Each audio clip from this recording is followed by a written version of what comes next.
অভিবাসন ইস্যুতে আরও কঠোর অবস্থানে পর্তুগাল। কাজের ভিসা, পারিবারিক পুনর্মিলন এবং ব্রাজিলের নাগরিকদের বসবাসের স্বয়ংক্রিয় অনুমতির মতো বিষয়গুলো নতুন করে বিধিনিষেধ যোগ করতে যাচ্ছে ইউরোপের দেশ পর্তুগাল। আর এই বিধিনিষেধ আরোপের পক্ষে পার্লামেন্টে ভোট দিয়েছে দেশটির আইন প্রণেতারা। অভিবাসী বান্ধব দেশ হিসেবে পরিচিতি হলেও পর্তুগালের সরকার ধারাবাহিকভাবে নিজেদের অভিবাসন নীতিকে কঠোর করে চলেছে। পার্লামেন্টের এই অনুমোদন তা আরও এক ধাপ এগিয়ে দিয়েছে। চলতি বছরে মে মাসে দেশটিতে বসবাসরত অনিয়মিত অভিবাসীদের নিজ নিজ দেশে ফেরত পাঠাতে বড় ধরনের অভিযান শুরু করেছিল পর্তুগাল। সংশোধিত বিধানগুলোতে বলা হয়েছে এখন থেকে কাজের ভিসা শুধু উচ্চ যোগ্যতা সম্পন্ন অভিবাসীদের জন্য ইস্যু করা হবে। পারিবারিক পুনর্মিলন ভিসার শর্তগুলো আরো কঠোর করা হয়েছে। এছাড়া ব্রাজিল থেকে আসা যে কোনো নাগরিককে দেশটিতে বসবাসের অনুমতি দেওয়া হতো। এই নীতি বাস্তবায়নের মধ্য দিয়ে সেই সুযোগ থেকে বঞ্চিত হবেন ব্রাজিলিয়ানরা। অনিয়মিত বা অনথিভুক্ত অভিবাসীদের নির্বাসন সহজ করতে এবং অনিয়মিত অভিবাসন ঠেকাতে পুলিশের একটি নতুন ইউনিট গঠনের পরিকল্পনাতেও সবুজ সংকেত পেয়েছে পর্তুগিজ সরকার। এমনকি পর্তুগিজ নাগরিকত্ব অর্জনের প্রক্রিয়াকেও আরো কঠোর করতে চায় সরকার, কিন্তু সেজন্য নিজেদের পরিকল্পনা পার্লামেন্টে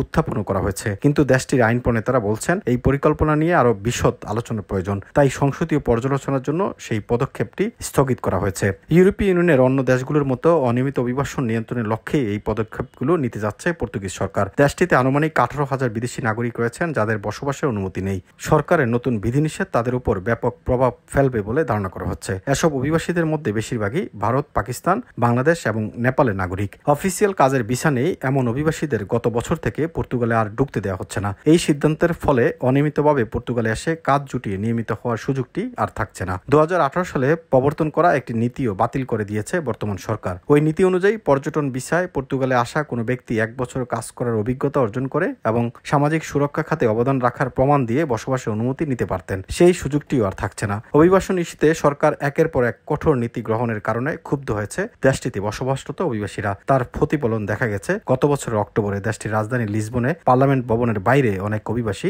বিক্ষোভ করছিলেন।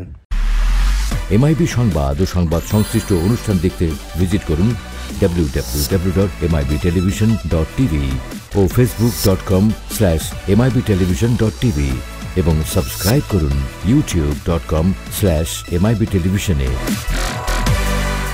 এমআইবি টেলিভিশন, সত্য খবর, সঠিক খবর।